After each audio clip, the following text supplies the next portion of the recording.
حضور نے فرمایا اللہ اس شخص کے چہرے کو تر و تازہ رکھے جس نے میرے سے کوئی حدیث سنی، پھر جیسے سنی اس کو ویسے آگے پہنچا دیا۔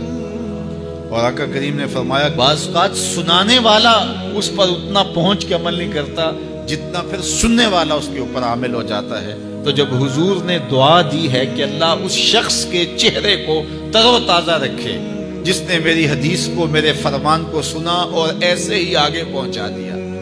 تو پھر موت کی سختیاں بھی اس کے چہرے کی تر و تازگی ختم نہیں کر سکتی،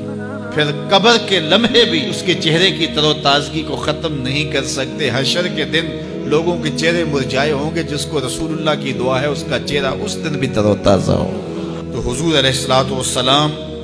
کے فرامین کو سننا، دیکھیے جو تفصیلی علوم ہیں ان کو حاصل کرنا، سیکھنا یہ ہر ایک کے لیے فرض نہیں ہے، لیکن جو ضروریات دین ہیں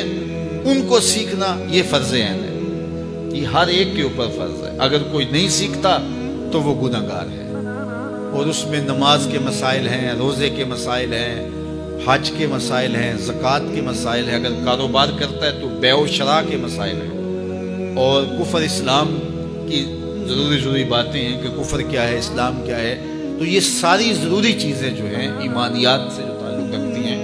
ان کا سیکھنا جو ہے ضروری علوم کا یہ ہر ایک کے اوپر فرض ہے۔